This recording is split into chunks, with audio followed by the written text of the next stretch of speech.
Hi there, Lindsay here, the Frugal Crafter. Today I have a quick and loose little poppy watercolor painting for you. I was testing out my camera setup in my office upstairs. As you know, my basement studio is cold this time of year, so I thought I am gonna just try this out with my webcam directly recording into my computer just to see how it worked out. And this is the camera I use for live shows, so we'll see. I'm not sure. I think I like my other camera better. But what I'm starting off with here is just a sketch with a regular pencil on a watercolor greeting card, and I'll put a link in the video description so you can find the poppy photo I used from Paint My Photo. I'm simply wetting the background. I'm not wetting over the flowers, just over the stems in the background.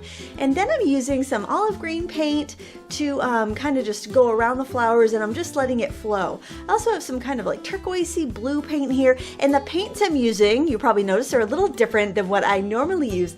They are the Gansey Tambi watercolors that have been very popular with card makers as of late. I just wanted to try something different, a different color palette. Sometimes it's fun to mix things up, and since I'm painting in a new space, using a new camera, using different colors, it's, you know, just kind of fun, you know, rewire all the synapses in your brain and all that stuff. Okay, now I am moving on to the middle of my flower, and I'm using this kind of like periwinkle blue color that was in the kit. Again, not a color I typically would use, but kind of fun to try out. And I am then adding some of this kind of scarlet color, but it's actually more of a magenta. It looks really dark in the palette, but it's much pinker on the paper.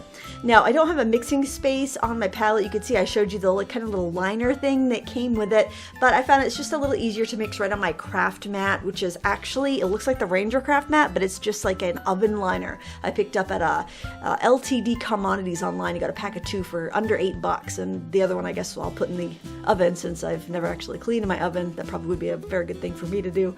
So let the background dry, let everything dry to this point, and decided to go back in with some more defining colors, and I'm using some of the blue, some of the pink. I'm kind of trying a couple different techniques.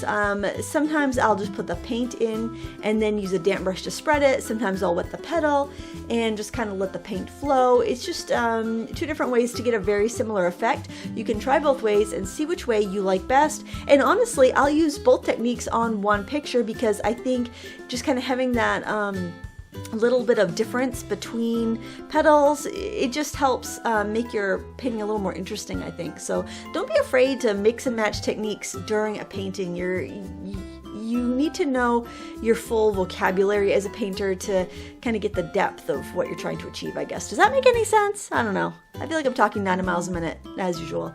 And I'm just going in with, you know, more deeper colors and defining them a little bit more. I thought this was such a sweet little picture. I thought it'd be really fun to kind of break my way into painting in my new studio for the winter anyway, and just something kind of fun to share, and testing out the new camera equipment, which is actually my live show equipment. Not really that new, but new in this section of my office. I had a treadmill here where my desk is right now, and I moved that downstairs. Actually, my son and I moved that downstairs, and to kind of make like an exercise room down there, because it's perfect if it's a little cooler. And this is where my treadmill used to be, so it sounds a little different. It sounds a little echoey here, and but it's a much brighter, lighter space, and most importantly, warmer space.